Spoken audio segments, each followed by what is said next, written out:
There's something deeply unsettling about a woman who kills, not in defense, not in passion, but methodically, deliberately, as if life itself were merely a game to be played with human pieces. Throughout history, we've been taught that women are nurturers, caregivers, the gentle heart of the home. But what happens when a woman is born into unimaginable power, surrounded by wealth that shields her from consequence, and discovers within herself a darkness that even the grandest palace cannot hide? Tonight, we journey into the shadows of 5 royal women who wore crowns stained with blood. Women whose beauty masked brutality. Women whose silk gowns concealed sins that would make even the bravest soul tremble.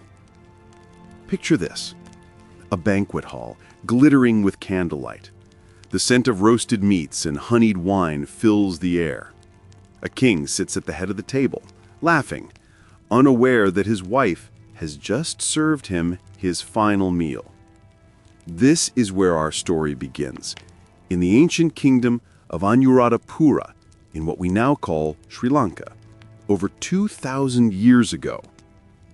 Her name was Anula, and she was a queen who understood one simple truth: power is not given, it is taken.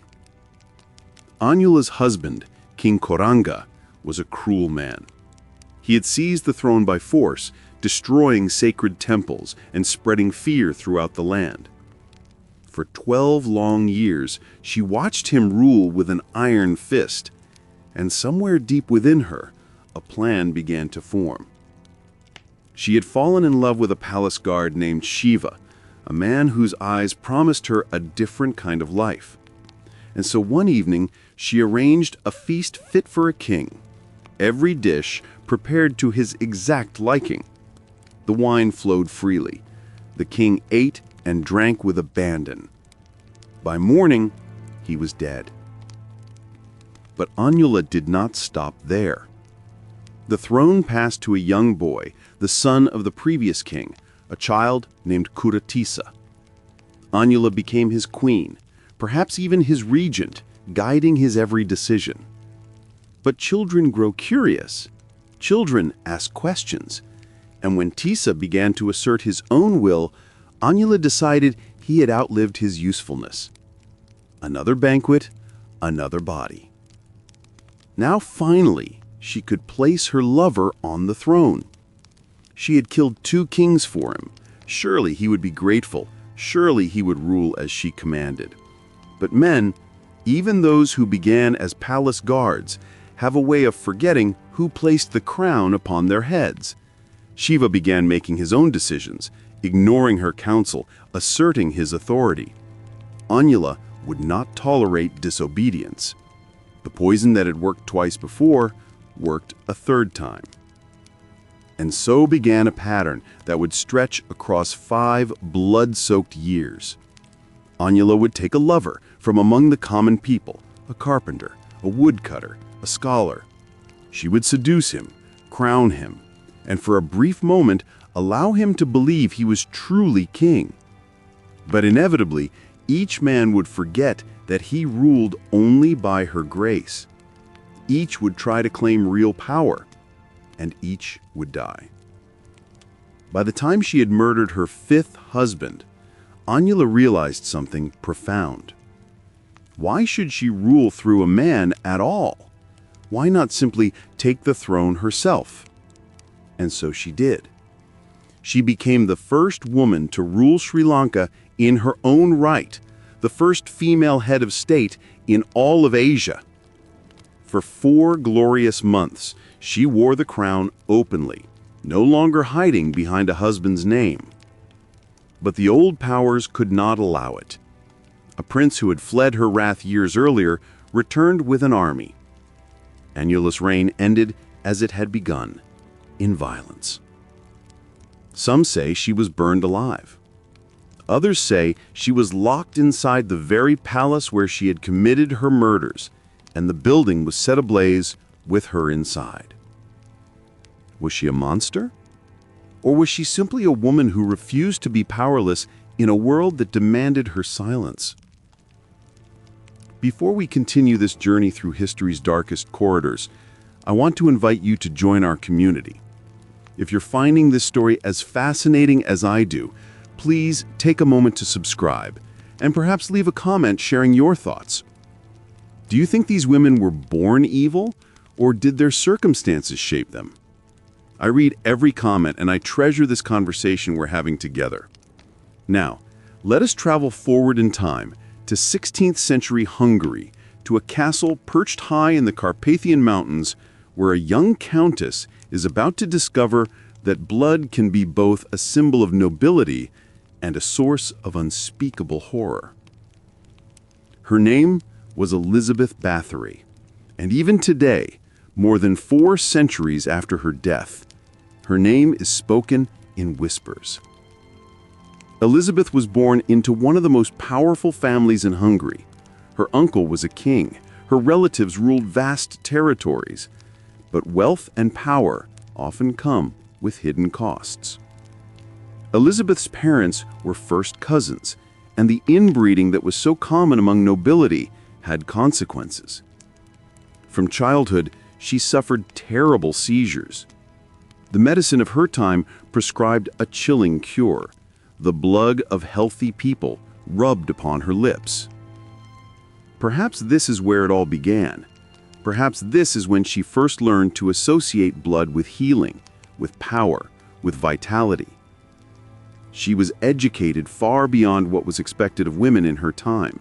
She spoke 4 languages fluently. She read Latin texts. She was, by all accounts, brilliant. She was also beautiful, with pale skin and dark hair that cascaded down her back like a raven's wing. At 13, she had a love affair with a peasant boy that resulted in a pregnancy. The baby was taken away, given to a peasant woman to raise. The boy who had dared to love a countess was castrated and fed to wild dogs. Even then, those around Elizabeth understood that she was not to be crossed. At 14, she was married to Frank Nadezhdy, a soldier known throughout Hungary as the Black Knight for his brutal efficiency in battle. Their wedding lasted 3 days. He gave her a castle as a wedding gift, Countess Castle, a fortress that would become synonymous with horror. Frank and Elizabeth had a strange marriage. When he was home from war, they bonded over a shared love of cruelty. He taught her new methods of torture, gave her tools designed to inflict pain. He encouraged what others might try to suppress. But Frank was often away, fighting the Ottoman Empire, and Elizabeth was left alone in her castle with too much time and too much power. When she was 41, a mysterious woman named Anna Darvulia arrived at the castle. Some called her a witch. Under Anna's influence, Elizabeth's cruelty transformed into something far darker. What had been punishment became murder. What had been discipline became systematic slaughter. Young servant girls began to disappear. At first, their families were told they had died of cholera, a common enough disease. But cholera doesn't leave the marks that began appearing on bodies. A priest who was called repeatedly to perform funeral rites grew suspicious. He tried to voice his concerns, but Elizabeth was too powerful, too well connected.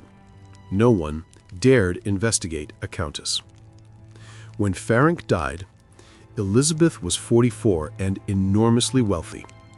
With no husband to answer to, her darkest impulses were unleashed entirely. She built a torture chamber. She filled it with devices designed for one purpose: to cause suffering. Bodies piled up so quickly that her servants ran out of places to bury them. The exact number of her victims will never be known. Some estimates suggest 80. Others claim the number exceeded 600. What we do know is that for years she operated with complete impunity because her victims were peasants, and peasants had no voice. But Elizabeth made one fatal mistake. She opened her castle as a finishing school for the daughters of noble families. When girls from wealthy, powerful families began to die, their parents demanded answers. Finally, after years of unchecked violence, an investigation was launched. What they found was beyond comprehension. Walls drenched in blood, torture devices still warm from use, girls dying, girls already dead, and Elizabeth herself in the midst of performing some dark ritual, trying to protect herself from justice. Her servants were arrested, tried, and executed brutally. But Elizabeth herself never faced a public trial. Her family's influence was too great. Instead, she was walled up inside her own castle, locked in a cell where she had once tortured others.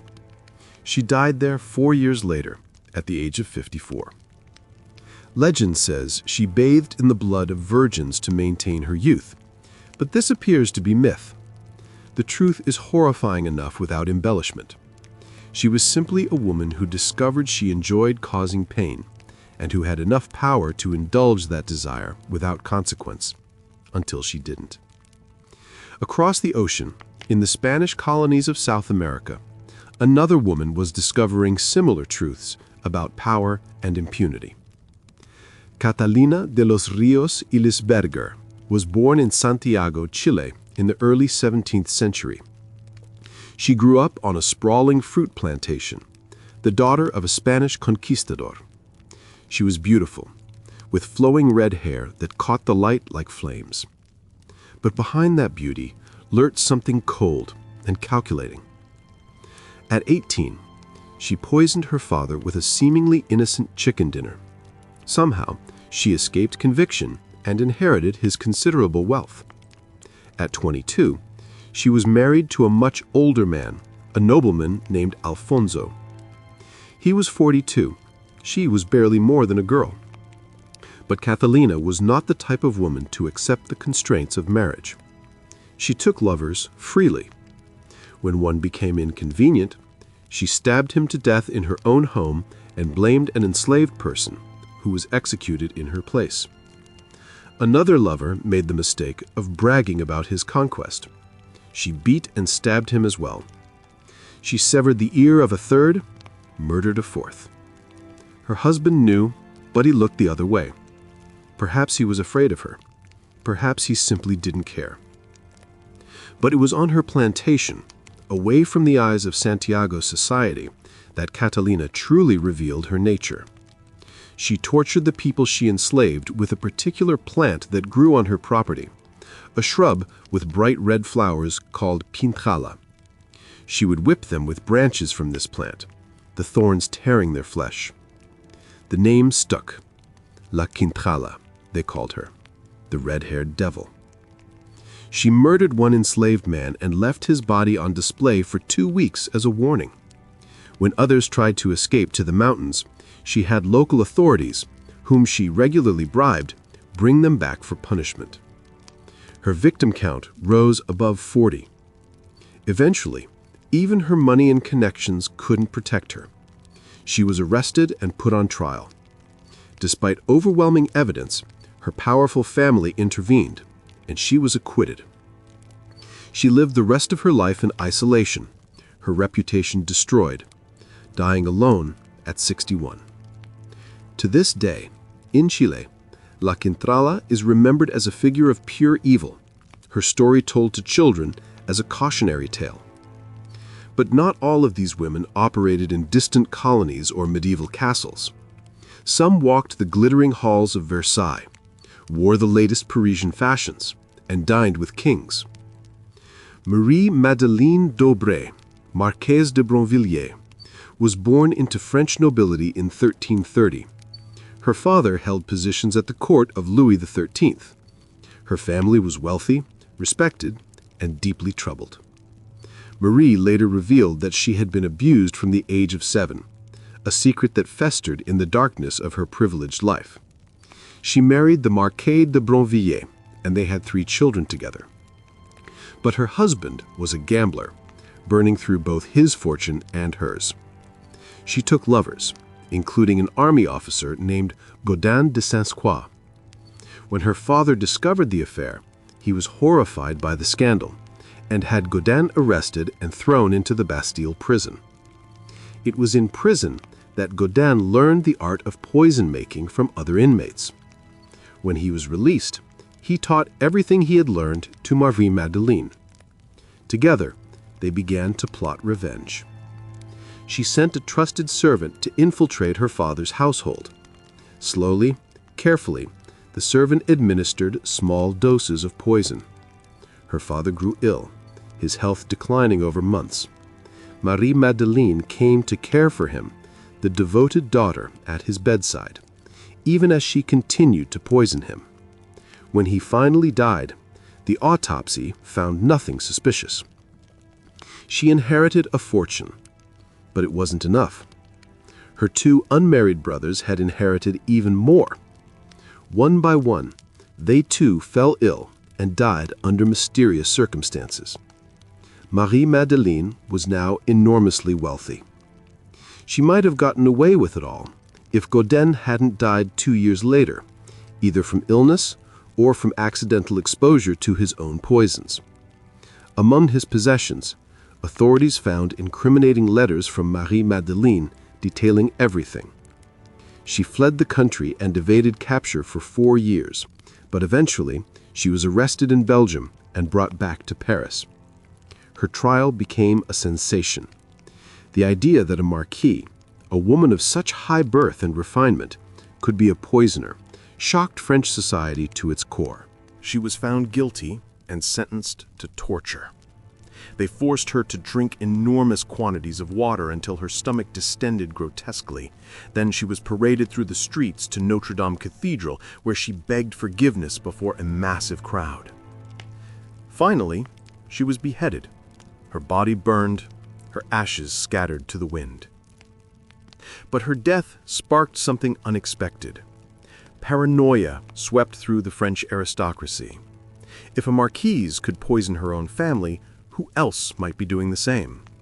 The result was a witch hunt called the Affair of the Poisons, where hundreds were accused, many were arrested, and dozens were executed.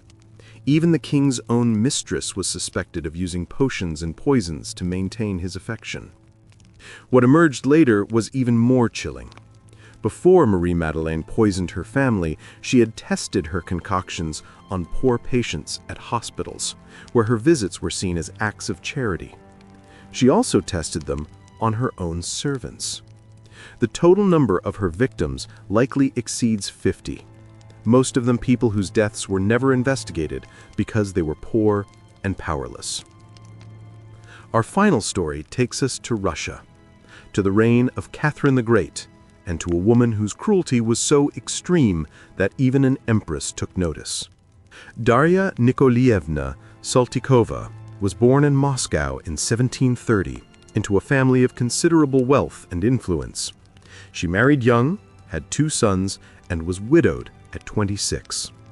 Suddenly, she found herself in control of a vast estate and thousands of serfs, people who were legally bound to her land and subject to her absolute authority. For years, Daria lived quietly, but as she entered middle age, she became involved with a handsome younger man named Nikolai. When she discovered he had secretly married a young woman, Daria's rage was apocalyptic. She attacked them both, and they barely escaped with their lives, fleeing Moscow entirely. With the objects of her fury beyond reach, Daria turned her anger on those she could control, her serfs. At first, her violence was overlooked. Nobles beating their servants was distastefully common.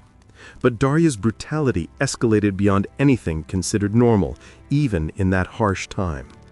She saw all young women as rivals, as symbols of the youth and beauty she was losing. She beat them, broke their bones, burned them with boiling water, and left them naked in the frozen forest to die. She tortured many to death. When men displeased her, she preferred to keep them alive, forcing them to watch as she tortured their wives, mothers, and daughters. For 7 years, she killed with impunity. A few brave serfs tried to complain to local authorities, but they were punished severely for daring to speak against a noblewoman. Finally, 2 serfs whose wives had been murdered managed to escape the estate. They traveled all the way to St. Petersburg and somehow obtained an audience with Empress Catherine the Great herself. Catherine was in the midst of reforming Russia. She believed in law and order, even for serfs. She ordered Darya arrested and held prisoner for 6 years while a thorough investigation was conducted. It was found that Darya had murdered approximately 138 people. When confronted with the evidence, Darya remained utterly unrepentant. She insisted she was above the law and demanded to be released. She refused to confess even to a priest. Catherine was unsure how to punish her, as she had recently abolished the death penalty. Instead, Darya was chained to a platform in Red Square for an hour, with a sign around her neck declaring her crimes for all to see. Then she was locked in a windowless dungeon cell for 11 years. Later, she was moved to a cell with a window, and curious citizens would come to gawk at the notorious killer. By this time, she had lost her mind entirely, spitting and cursing at anyone who came near. After 33 years of imprisonment, Darya Saltykova died in her cell in 1801 at the age of 71. As I researched these stories, one question haunted me above all others. Why were so many of history's aristocratic serial killers women? Today, only about 15% of serial killers are female, yet among royal and noble killers, that number approaches 55%. I believe the answer lies not in some inherent female cruelty, but in the unique position these women occupied. They had absolute power over those beneath them, yet were themselves powerless in the larger world. They could not fight wars, hold political office, or control their own destinies.